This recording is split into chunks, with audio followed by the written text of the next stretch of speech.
D'abord, un petit sommaire. Je vais revenir à quelques fondamentaux pour clarifier ce que j'entends par parenté et puis faire la distinction entre la famille et les familles. Et ce pas de recul me paraît nécessaire parce que je pense que les enjeux pour l'instant sont anthropologiques et remettre en question finalement la signification qu'on donne aujourd'hui à la famille.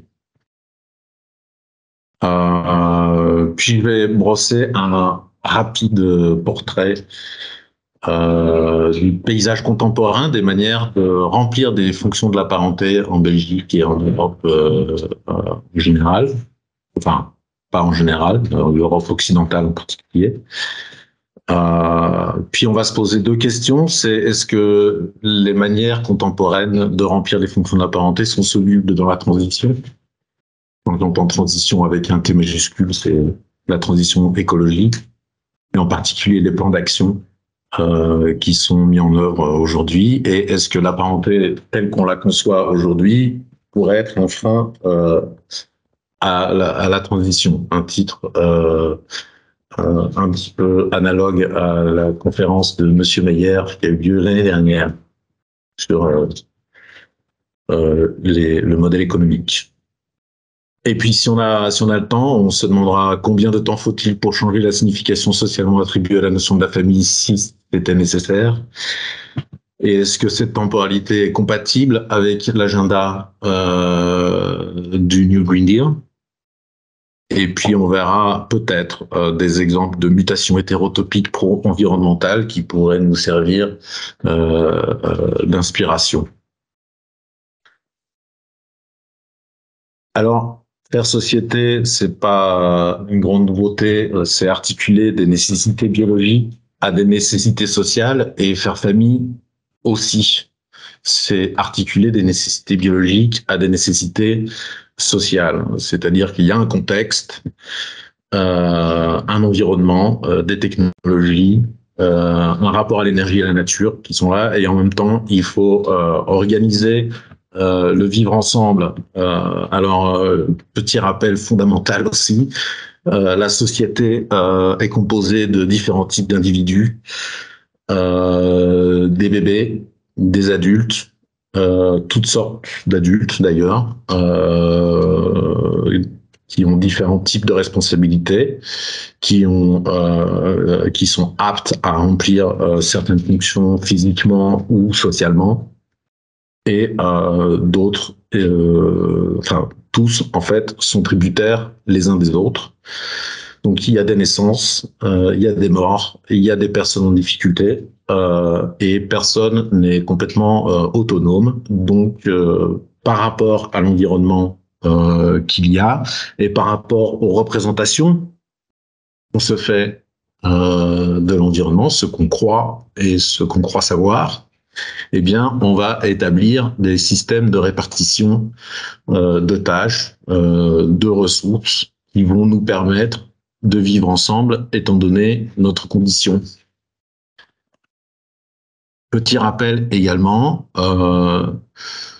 concernant la famille qu'on conçoit d'habitude comme une chose naturelle, hein, entre guillemets. Bon, si on est ethnologue comme moi à la base, bien que je fasse de la sociologie aujourd'hui, eh bien, on comprend que papa, maman et les enfants qui vivent durablement sous le même toit, c'est pas un phénomène universel. Le couple, papa, maman, n'est pas non plus un phénomène universel. Et tenez-vous bien, le lien mère-enfant n'est pas non plus une évidence partout, tout le temps. C'est la résultante, de nouveau, de choses. Pardon. Hop. Voilà. La résultante de représentations qu'on a en particulier sur comment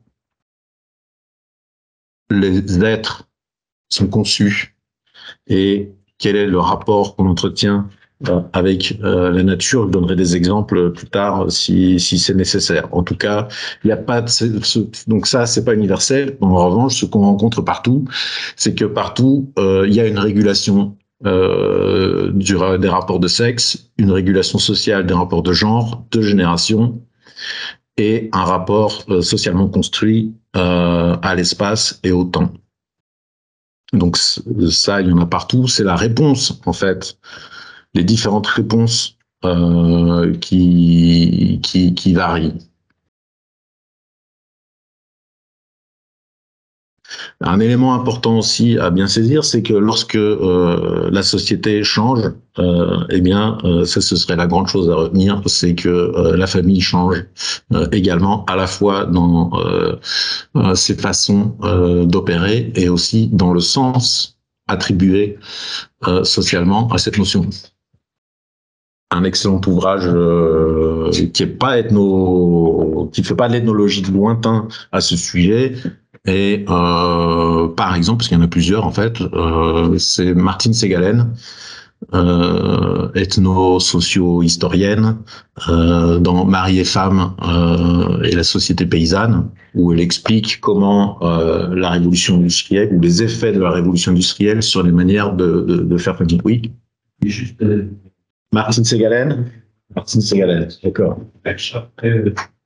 Après, je peux vous envoyer.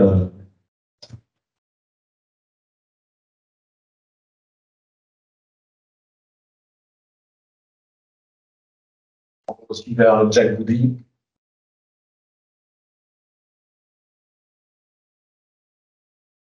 Ouais, aussi à Maurice Godelier, Métamorphose de la parenté.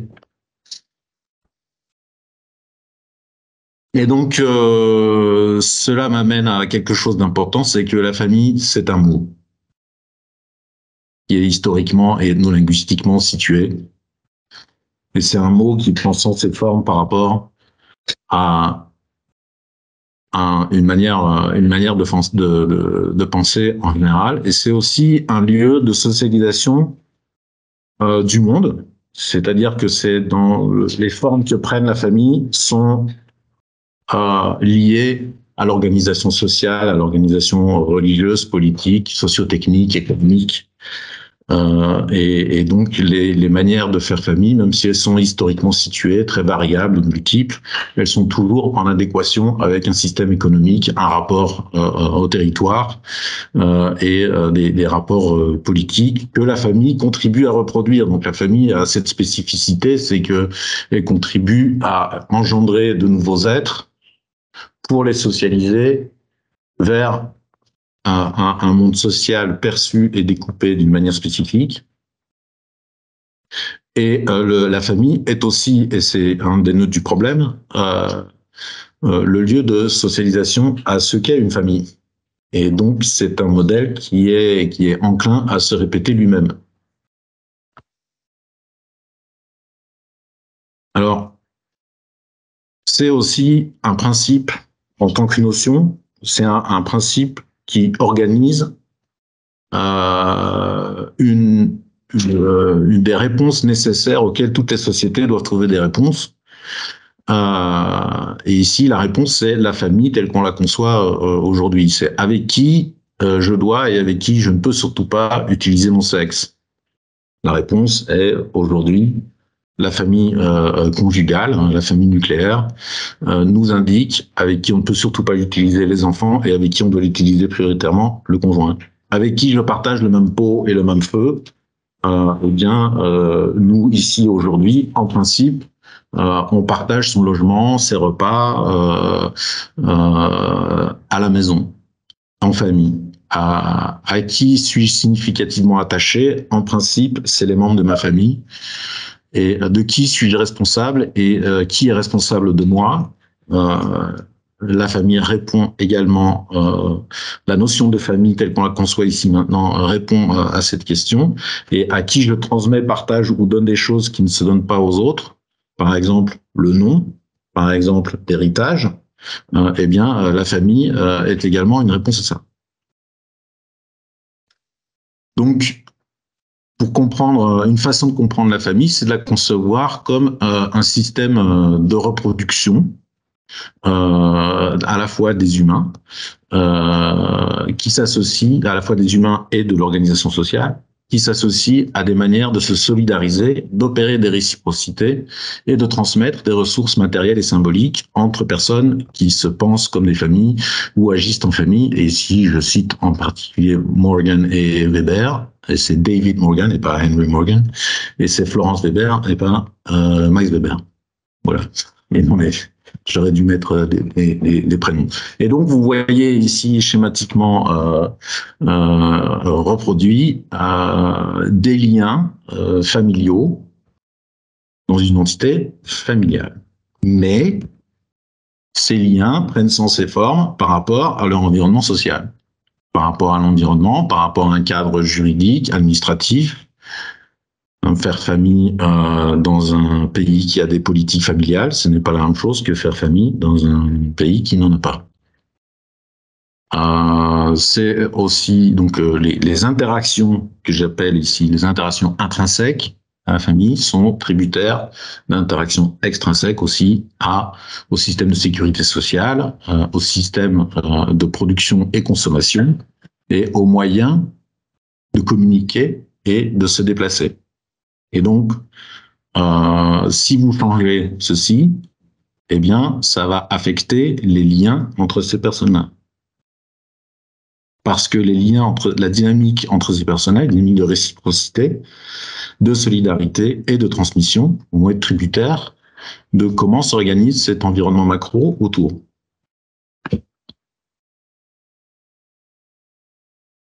Alors, si on conçoit la famille contemporaine comme un processus temporel, on peut le diviser, on le divisait dans les années 50, époque du pic du modèle de la famille conjugale que nous connaissons et qui habite encore très très fort dans nos esprits aujourd'hui.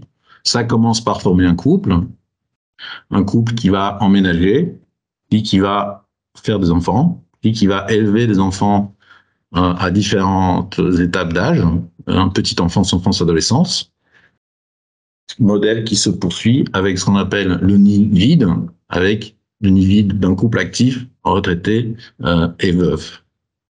Et à chaque étape, si vous voulez, eh bien, il faut donc c'est chacune des étapes représente une sorte d'épreuve. Et la façon dont chacune de ces épreuves va être résolue est tributaire de l'environnement social, de l'environnement socio-économique. Par exemple, former un couple, choisir un partenaire, eh bien, va être lié à un contexte de consommation.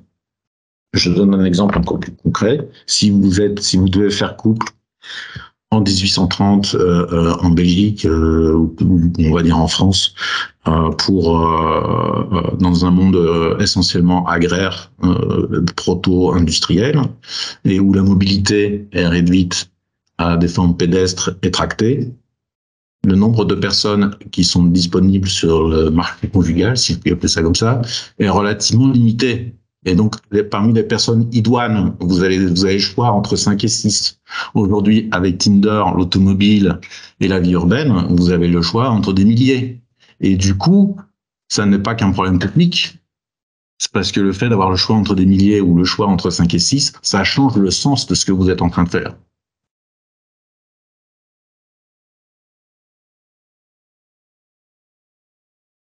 Je pense que vous commencez à me voir venir. Ensuite, emménager ensemble, c'est un peu la même chose. Vous allez choisir un logement. Si vous le choisissez aujourd'hui, vous êtes contraint par le marché de l'immobilier. Le marché de l'immobilier, aujourd'hui, il propose un certain type d'habitation qui est conçu selon une certaine façon de comprendre la conjugalité et la famille. On a une augmentation actuellement, plutôt une diminution du nombre de propriétaires, et le parc immobilier est essentiellement composé de lieux de résidence pour une personne seule ou pour un couple avec ou sans enfants. Et si moi qui ai interrogé, fait de l'ethnographie auprès de personnes qui essaient de faire autrement, c'est très compliqué. Il y a des tas de forces sociales entre autres la manière, enfin le bâti qui existe déjà et la manière dont le marché résidentiel est organisé, qui empêche de faire autrement, bien qu'il y ait une volonté sociale de le faire. Une volonté sociale, c'est-à-dire sur le terrain, des gens qui cherchent à se loger quelque part et à co-résider, eh bien, ils voudraient éventuellement pouvoir redécouper l'espace et changer les traditions de avec qui on cohabite et avec qui on réside et comment on découpe l'espace. Il faut avoir beaucoup de moyens pour pouvoir le faire. Euh, et donc, la manière dont l'espace est préconstruit et organisé aussi va induire une certaine façon de répartir les tâches domestiques et de répartir les tâches parentales. Ça s'est vu de nouveau très très bien avec la révolution industrielle, où les manières de se loger sont passées de grosso modo la case à une petite maison reproduite sur la conception bourgeoise de l'époque de ce que était une habitation, avec une pièce par usage, une chambre à coucher pour dormir, un séjour, une belle pièce pour recevoir, etc. Et donc les bourgeois, au moment où sont arrivés les paysans futurs prolétaires, ont construit des habitations pour eux qui étaient des miniatures de la conception bourgeoise du logement, qui a fait un pic dans les années 70 avec le modèle de la villa pavillonnaire. Et aujourd'hui, si on s'interroge, les jeunes adultes, 20, 30 ans, dans quoi est-ce que vous voulez habiter quand vous serez grand? Souvent, c'est une villa pavillonnaire. Une villa pavillonnaire. Oui. Une maison 4 façades avec un jardin. Un jardin. Ça représente une sorte d'idéal, je veux dire. C'est pas. C'était le petit appartement accessible. Oui, alors c'est entre. Là, je parle de l'idéal, je ne parle pas de ce qui est accessible, de ce qu'on fait vraiment. Voilà, et qui, on verra plus tard, est assez problématique au niveau de l'occupation de l'espace et du territoire. Or, c'est là où le bas blesse. Bon, et ainsi de suite. Donc, enfanter, ça demande, par exemple, des programmes de procréation médicalement assistée, des technologies de procréation médicalement assistée. Moi qui fais du terrain en Suisse auprès des mères célibataires par choix, si vous êtes une mère célibataire par choix en Suisse, vous devez prendre l'avion en Belgique et acheter du sperme au Danemark. Ça demande une infrastructure.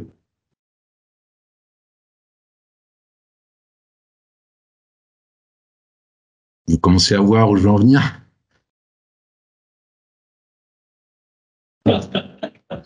Non, mais ce que je veux dire, en fait, c'est que toutes ces étapes ont un coût thermodynamique élevé, et que si on veut changer ce coût thermodynamique, on va changer non seulement les formes, mais à mon avis également le sens de l'organisation sociale de la famille. Et on va revenir aux 5 fonctions anthropologiques que j'ai citées tout à l'heure. Et il va falloir les revoir en cohérence avec le reste de l'organisation sociale. Voilà, petit graphe pour dire que lorsque l'environnement social change, les relations intrinsèques changent également. Ce qui est intéressant aussi, c'est que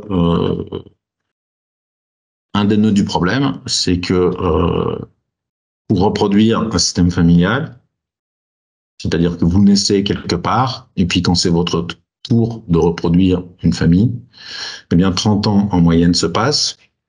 En 30 ans en Belgique, tout l'environnement a changé très très fort. Le cadre juridique, l'environnement, la sécurité sociale, les manières de produire, les manières de consommer, le marché de l'immobilier, les manières d'entrer en relation, de se déplacer, etc. Tout ça a changé très vite. Et une de mes hypothèses que je développe dans Faire famille sans faire couple, comprendre l'hétérogénéisation des parcours familiaux, est qu'en fait, c'est parce que ça change très vite que le modèle, enfin que les manières de faire, pas le modèle, mais les manières de faire, elles, se diversifient. Pour en ajouter une couche à la complexité, c'est que si dans les années 50, on se destinait à former un couple qui passait toutes ces étapes les unes après les autres, aujourd'hui, à certaines étapes, on est amené à refaire couple à nouveau. ce qui ajoute une dimension temporelle, une couche de complexité à cette perspective temporelle sur la famille. Alors, j'en reviens à la question du coût thermodynamique de cette organisation.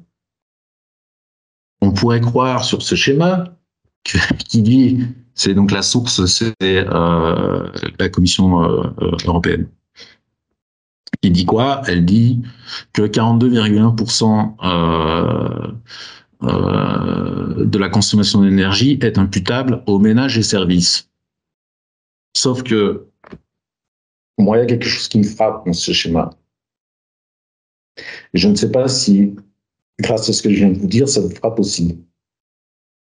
Mais si l'industrie consomme, et que les transports consomment, et que l'agriculture consomme, c'est pour les familles. Parce que la famille, si l'industrie dit ah, mais moi je produis de l'uranium pour s'ils produisent de l'uranium, si une entreprise minière extrait de l'uranium quelque part pour une centrale nucléaire, la centrale nucléaire elle fait de l'électricité pour l'industrie et pour les familles, mais l'industrie à la fin elle fait des produits de consommation. Et qui est l'entité ultime de consommation? C'est les ménages. Donc, c'est une manière artificielle de découper les responsabilités. Mais au fond, c'est 100%. La consommation d'énergie, c'est 100% imputable aux ménages, puisqu'à la fin, c'est les ménages qui consomment. Françoise n'est pas d'accord. On va laisser ça pour le débat, si tu veux bien. Non, mais c'est parce que je te voyais...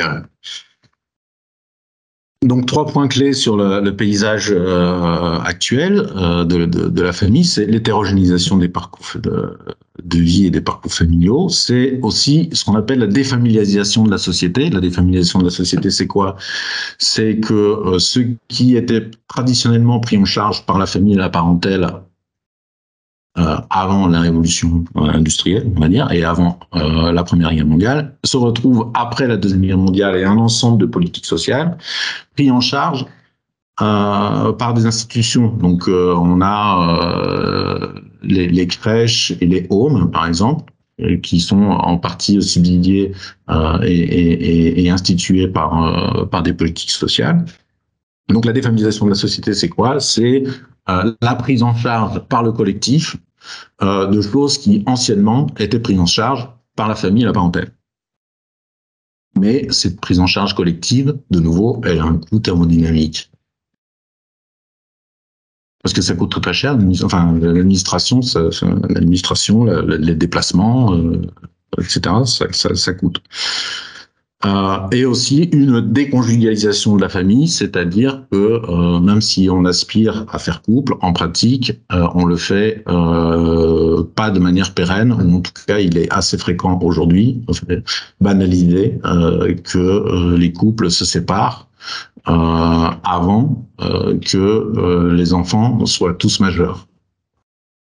Et ça, le terreau, une partie du terreau commun, pour le dire vite, c'est la société du salariat et avec une organisation économique capitaliste, sociale, industrielle et post-industrielle. Donc, si ces 3 points clés sont possibles, c'est en cohérence avec ce système. Bon, là, je vous passe ce schéma parce que je peux pas, j'ai déjà parlé 1 heure sur ce schéma à lui tout seul.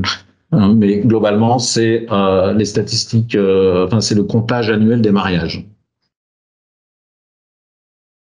en Belgique. Et on voit, si on compare 1881 à 2001, on se rend compte qu'il y a à peu près le même nombre de mariages par an, sauf qu'il y a 2 fois plus de population et que donc on se marie 2 fois moins et on reste aussi beaucoup moins longtemps et beaucoup moins souvent ensemble parce que à partir des années 70, les divorces sont montés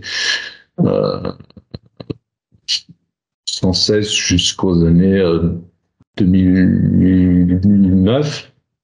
Ça décline un peu, mais il y a de moins en moins de candidats au divorce puisqu'il y a de moins en moins de candidats au mariage. Et peut-être que la crise des subprimes qui tombe là, justement, 2008, la crise des subprimes.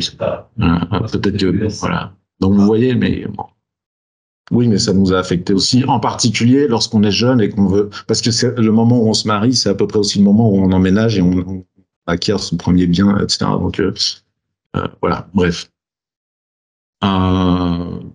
Rapide ici, donc où j'essaye de dessiner le paysage de la famille contemporain qui peut se découper théoriquement par trois régimes que j'appelle du moderne au plus hypermoderne.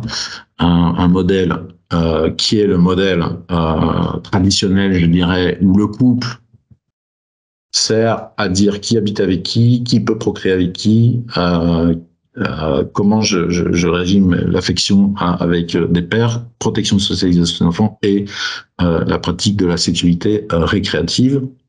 Dans un système conjugal, on adopte ces trois fonctions ensemble à deux. À partir des années 70, on vient de le voir, on commence à pouvoir défamilialiser un peu et déconjugaliser plutôt ces fonctions avec l'augmentation des familles recomposées, l'augmentation des adoptions.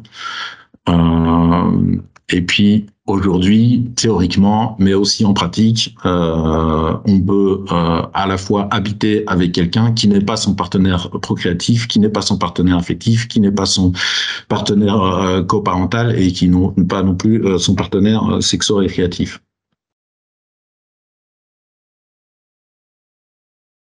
Par exemple, vous pouvez, de nouveau, par exemple, vous pouvez être une mère célibataire qui a fait un bébé avec du sperme danois, qui loue une chambre à une étudiante, qui a un partenaire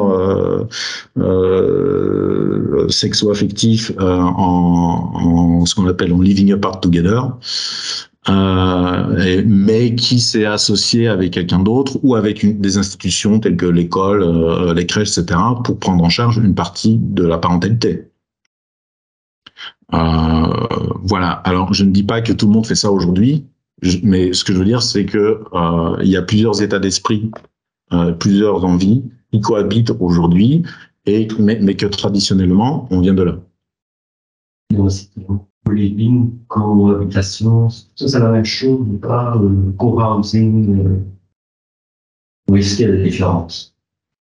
Co-living, co-housing. Bon, on va laisser ça pour le. Voilà. Donc, une perspective que je vous propose maintenant, puisque le problème est vaste, c'est la question de la mobilité et de l'interconnectivité. Pourquoi est-ce que j'aborde ça? Parce que le désir, l'attachement et la notion de foyer sont des choses vers lesquelles, ou des personnes, ou des lieux vers lesquels on a tendance à retourner. C'est là où on rentre, c'est vers là où on revient quotidiennement. Alors aujourd'hui, on a des couples biactifs. Des couples biactifs, ça veut dire papa et maman qui travaillent tous les deux, le plus souvent. Ça veut dire 2 trajets domicile-travail. Et là, de nouveau, pourquoi est-ce que je dis ça? C'est parce que quand je compare avec le modèle pré-industriel ici en Europe de l'Ouest, en France, en Belgique, en fait, les gens travaillaient dans la proximité immédiate du lieu où ils habitaient. Alors c'est marrant parce qu'aujourd'hui on appelle ça du télétravail, alors que le télétravail c'est ce qu'on faisait avant le Covid. On travaillait à distance, aller au bureau, aller à l'usine, c'est là la distance, qu'on travaille plus chez soi. Bon, bref, petite aparté. On a des enfants qui sont gardés aussi en dehors de la maison, qui fréquentent des crèches, des écoles, des activités parascolaires. On a une famille sur 5 en Belgique dont un ou les 2 parents apportent une aide quotidienne à une personne âgée. Cette personne âgée, d'habitude, elle habite pas à la maison, donc ça demande aussi des déplacements. 45% des ménages en Belgique en 2019 sont composés d'un adulte avec ou sans enfant. Et on a vu en pleine crise Covid qu'en fait, la famille s'est géospatialisée. Parce que une fois qu'on les empêche de sortir, ces personnes-là, elles ont un vrai problème pour résoudre le quotidien. Et donc, si ça, c'est possible, c'est parce que, en fait, faire famille, se déploient dans l'espace et dans le temps grâce à des systèmes de mobilité, d'interconnectivité, etc., qui peuvent difficilement se faire de nouveau à pied et juste en parlant et en ayant des échanges à proximité.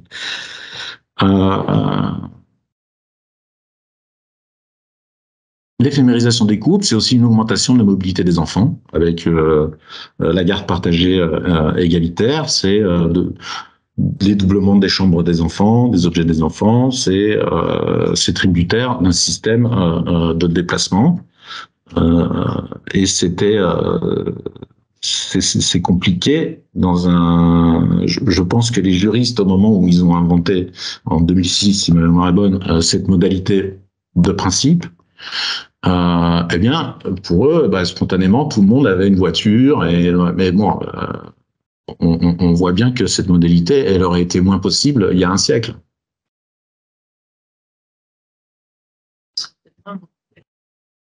Je vois que vous me suivez bien. Donc c'est aussi multiplication des logements et multiplication des équipements. Hein. Je parlais du dédoublement des équipements domestiques. Et c'est aussi aujourd'hui environ 10% des couples vivent en living apart together. Living apart together. Alors pour certains c'est un projet, ils veulent pas habiter ensemble, et pour d'autres c'est en attendant. Mais c'est en attendant, c'est combien pendant ce temps-là? Il faut se loger, il faut se déplacer et il faut un équipement dédoublé. Donc, on comprend bien que voilà, le coût thermodynamique de la prise en charge publique des solidarités, antérieurement perçu comme familial, hein, je reviens, c'est vrai qu'ils sont de la défamilialisation, un suivi médical, des grossesses, accouchements, PMA, bébés en crèche, enfants à l'école, etc. Bon, ça fonctionne. Grâce à un système qui a, grâce à une organisation sociale qui a un coût environnemental élevé.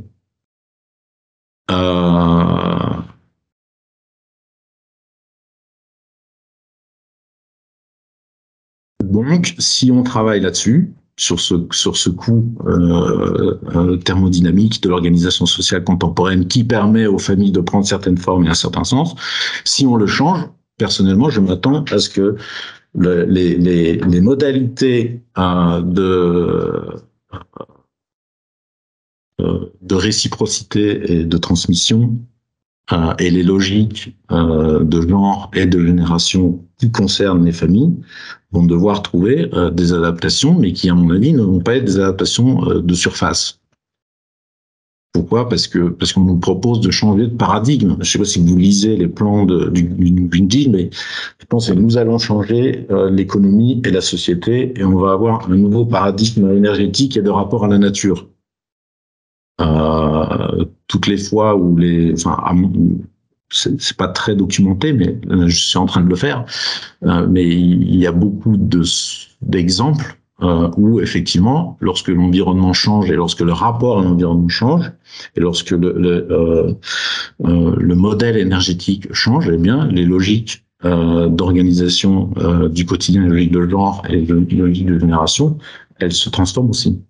Ce qui pose d'ailleurs certains problèmes aujourd'hui dans certaines zones déjà affectées au présent par le changement climatique ou des bouleversements environnementaux. Eh bien, vous avez des exodes de jeunes, etc., ce qui change les logiques de mariage, qui sont les logiques de solidarité intergénérationnelle, etc. Combien de temps me reste-t-il ?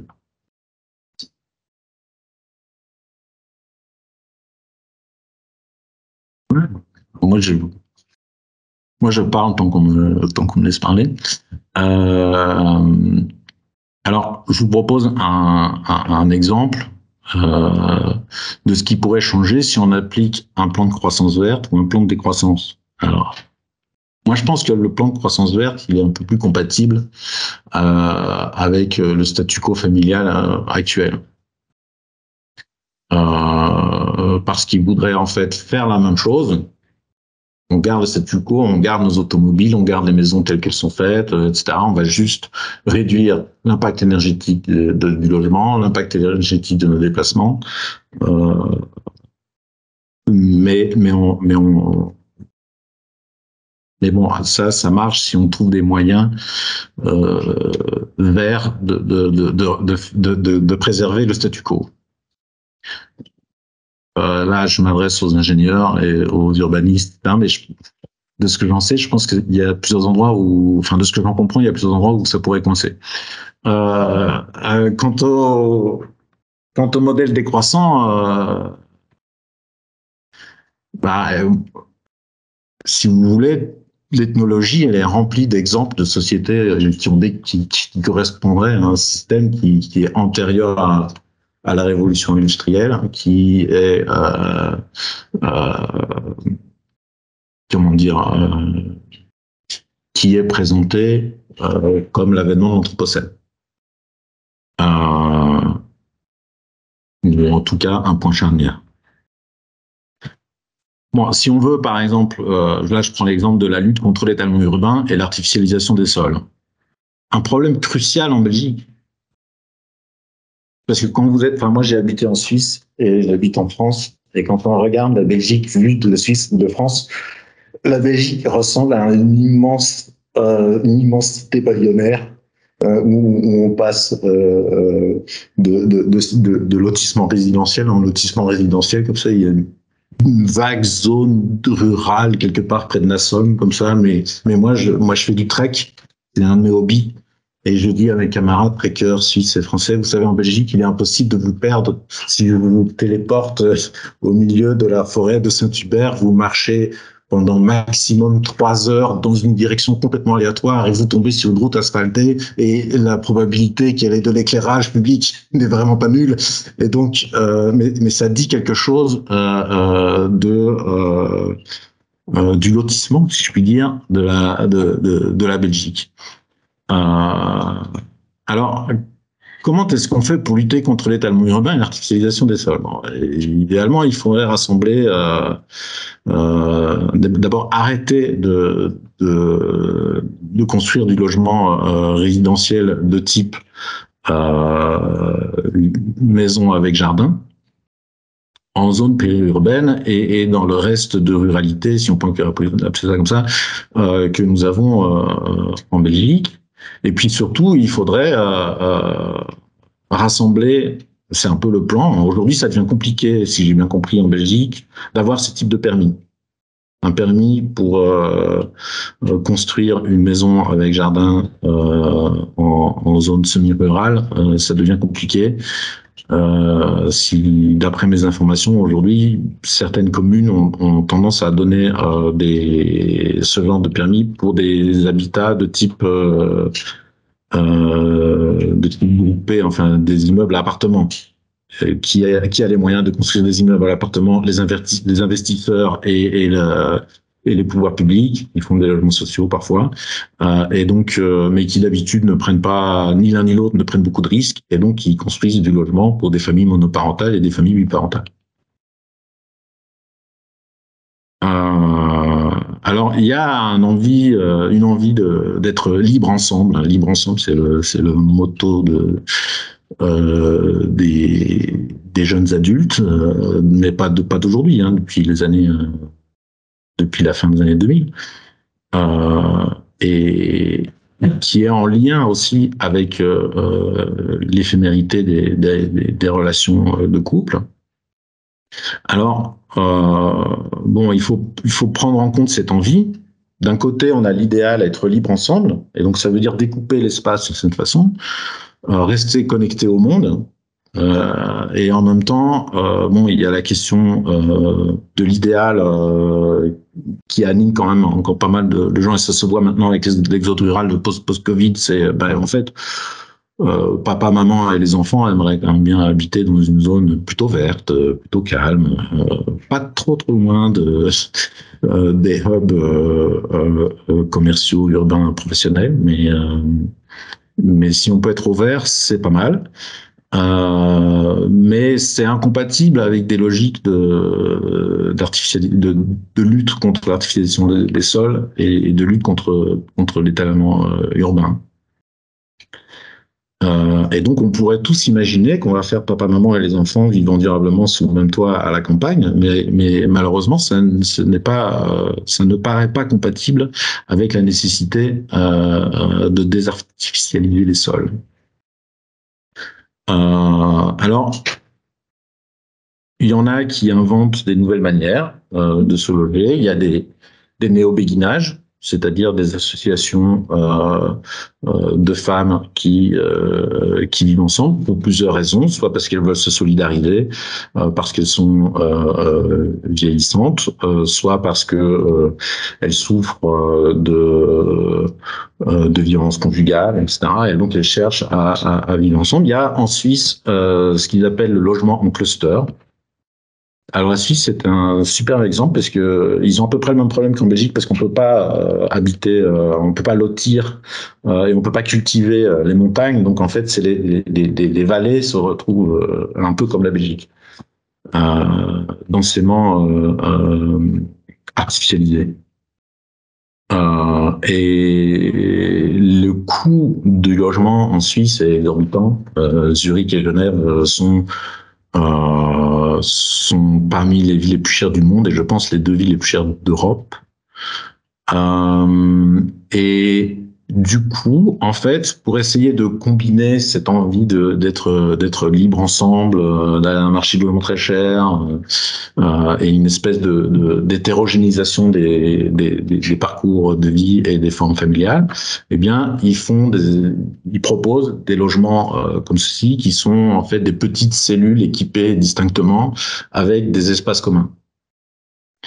Ce qui permet à la fois d'allier davantage d'autonomie pour soi, tout en collectivisant certaines choses. Et ça permet aussi, au fil des logements, au fil de la carrière professionnelle et des séparations, de se dire, bah voilà, c'est plus facile à quitter, si vous voulez. Ouais, et c'est aussi facile à rejoindre. Et donc, vous avez une dynamique des arrivées et des départs de la composition de ce type de cluster qui correspond à la fluidité des relations professionnelles et des relations conjugales contemporaines. Pourquoi c'est plus facile à cliquer? Parce que c'est plus petit et parce que ça concerne surtout le marché locatif. Parce que c'est évidemment plus difficile à acheter, enfin pas difficile à acheter, mais plus difficile à revendre. Et donc, mais le marché locatif en Suisse, ou plutôt, c'est très compliqué d'acheter en Suisse parce que le coût de l'immobilier est tellement cher qu'en fait, on s'endette sur plusieurs générations pour acheter un logement qu'on appelle en Belgique unifamilial. Et en fait, ce qui se passe, c'est que si vous avez 2 enfants qui se retrouvent avec un héritage de dette à une banque, ils sont pas obligés d'accepter. Et du coup, ça revient au fait que les parents qui ont acheté ont été toute leur vie locataires de la banque. Mais les banques, ça coûte un peu moins cher d'être locataire de la banque que d'être locataire tout court, si vous voyez ce que je veux dire. Donc c'est une spécificité suisse, mais comme l'augmentation du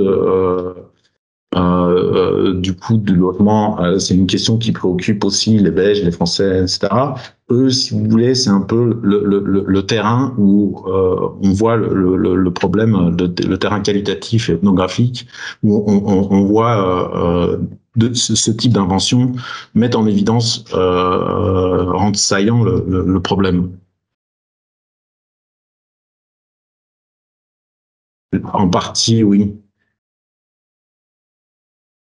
Oui. Mais par contre, je suis ici le cluster, il construit des espaces qui sont censés augmenter les sociabilités à l'intérieur d'un plateau. Et donc vous avez des espaces de vie communs.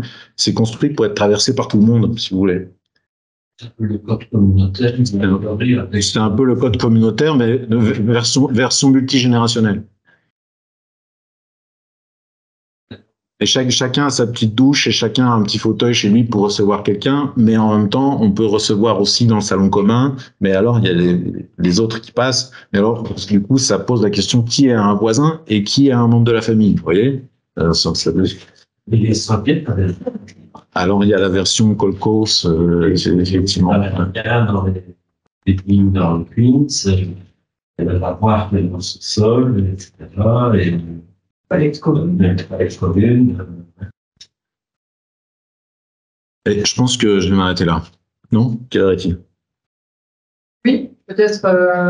Oui, il est 15 heures. Donc, Voilà. Donc, si vous voulez, la question des hétérotopies, que je viens d'aborder avec le cluster et les néo-béguinages, il y en a d'autres. On pourrait parler de nouveau comment on s'organise ailleurs dans des contextes qui ne sont pas industrialisés, ou comment on s'organisait soit ici avant la révolution industrielle, soit ailleurs. Qui donne des exemples de manière de répondre aux fonctions traditionnellement attribuées à la famille, à ce qu'on entend par la famille ici maintenant. Il y a aussi actuellement des collectifs qui essayent autre chose et qui revoient en même temps un rapport à l'énergie et un rapport à l'économie, à la distribution de l'espace, et qui questionne la famille. Il collectivise davantage la prise en charge des enfants, il libéralise davantage les liens sexo-affectifs, et ils habitent. Les logements sont organisés où, si vous voulez produire de l'énergie, vous habitez avec tous vos camarades qui produisent de l'énergie. Et si vous voulez produire de la culture maraîchère, vous habitez avec les maraîchers, et ainsi de suite. Et donc, si vous voulez, l'espace est divisé en quartiers qui correspondent à une fonction économique ou politique et sociale. Et donc, les gens n'habitent pas en couple, ils peuvent faire couple seuls, mais ils habitent là où est leur fonction économico-politique. Et ça, c'est des Européens. Et si vous regardez les valeurs qui les animent, c'est des valeurs humanistes. C'est une façon de reconjuguer liberté, égalité, fraternité, si vous voulez. Donc il y a un fondement très occidental dans leur manière d'organiser leur vie spirituelle et intellectuelle, leur vie politique, leur découpage d'espace, leur vie économique et leur vie familiale, leur façon de gérer la parentalité, la sexualité, l'affection, etc. On peut en parler davantage, mais c'est pour dire que voilà, il y a des exemples, mais voilà. Ce que je fais aujourd'hui, c'est surtout poser un problème davantage que répondre. Vous voyez ce que je veux dire? Et donc, oui, c'est pas mon domaine de recherche, mais voilà, j'ai une petite pratique dans la question de la famille quand même. Et j'ai, par mes voyages, aussi rencontré différentes façons de faire famille, que ce soit géographiquement ou, je dirais, par les idéaux et les modes d'organisation que certains collectifs ou communautés adoptent. Et j'avais quelques petites réactions qui, la plupart, se sont transformées en questions pour Pierre et pour tout le monde. En particulier, j'entendais le Fit for 55, donc le Green Deal, le grand plan européen actuel, décliné au niveau belge, au niveau wallon, et j'ai même envie de dire au niveau local, dans les communes, un peu partout, qui porte à prendre un certain nombre de mesures. Et j'ai l'impression que beaucoup de ces mesures jusqu'ici ont l'air de s'adresser aux individus. Beaucoup. Alors là, on voyait qu'il y avait différents secteurs qu'on ramenait à la famille, enfin, que tu disais, qui pouvaient être ramenés éventuellement à la consommation familiale, hein, l'industrie, le transport, etc. Mais dans les mesures qui sont annoncées, et là où on espère vraiment gagner des choses dans les plans européens, c'est surtout une somme d'efforts individuels qui est ciblée, que ce soit en équipement ou en réduction de consommation, etc. Et je me demandais comment, enfin voilà, moi c'est une question que j'ai en général, c'est comment, est-ce que c'est juste de penser ça, qu'en fait il va suffire entre guillemets que les individus individuellement chacun fasse quelque chose, alors qu'on l'a bien vu, on est dans un tissu, un réseau de relations extrêmement complexe et multiples, et qu'en fait la société nous forme énormément. Moi qui ai voyagé dans certains contextes, je sais bien que la société me transforme, celle dans laquelle je suis, les liens que je crée là où je suis, alors que je suis la même personne. Et donc, comment est-ce que finalement, est-ce qu'on va arriver à, je tourne un peu la question, hein, mais à changer la société si on s'adresse à l'individu et si on ne questionne pas justement la possibilité en transformant la société de faire des choix individuels autres. Parce que souvent, on est pris dans des impossibilités. Je prends l'exemple de la campagne. Moi, j'habite à la campagne, pas très loin d'ici. Le transport en commun, alors que j'habite dans un village avec une église, enfin, pour moi, toutes les campagnes, je suis d'accord que les maisons 4 façades un peu partout, c'est peut-être pas idéal, mais au moins les villages établis avec des centres villageois, il n'y a pas aujourd'hui de transport public de qualité qui permettent de se passer de la voiture convenablement. Pour moi, c'est un vrai défi. Et justement, c'est pas quelque chose qui apparaît très fort dans les Fit for 55, etc. C'est on va mettre des voitures électriques, il n'y a pas beaucoup de, on voit d'ailleurs comment évolue le transport public en Belgique. Ah, voilà, c'est une grosse question entre l'individu et la société, la partie plus collective. Par rapport à ces différents niveaux de consommation d'énergie par secteur, ce petit graphique, pour moi, il manque une chose, c'est le ratio import-export. Donc, il y a la consommation interne, mais l'industrie, en fait, il y a une partie de ce qu'on consomme qui est produit à l'étranger et une partie de ce qu'on produit qui est exporté. Et du coup, il y a pour moi un espèce d'arbitrage, de choix de société lié à notre politique d'import-export. Bon, nous, on est un pays qui, a priori, est assez internationalisé avec le port d'Anvers, etc. Mais en tout cas, je pense que cette question joue sur quand même le fait que c'est pas que les ménages qui absorbent la consommation, en tout cas pas au niveau d'un pays. Et donc je pense que cette question-là est importante. Et alors une petite réaction peut-être sur la question du logement. Donc effectivement, on sent qu'il y a un mouvement pour qu'on aille vers des logements plus regroupés, même en termes de nouvelles constructions. Dans les nouvelles constructions, il y a de plus en plus d'appartements, d'immeubles à appartements, le ratio est en augmentation. Mais quand quelqu'un veut faire une 4 façades, ce qui se passe, c'est que des communes, beaucoup disent non, mais la région wallonne vient casser la décision et finalement autorise quand même. Donc il y a beaucoup de conflits pour le moment entre les communes et les autorités régionales qui ont le pouvoir aujourd'hui de casser des décisions. Donc je pense que c'est un des gros conflits entre niveaux de pouvoir actuellement sur le logement.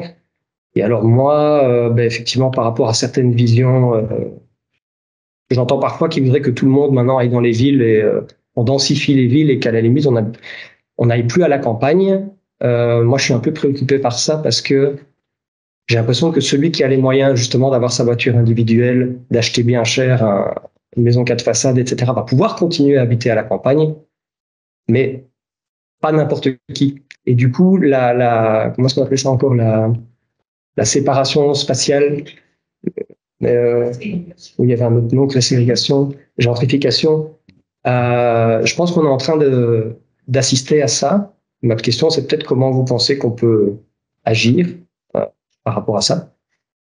Parce que moi, j'ai un idéal de vie communautaire à la campagne, et c'est vrai que je suis assez préoccupé par ça. Voilà, je pense pour moi des petites réactions et des questions, c'est déjà pas mal. Merci beaucoup, Sébastien.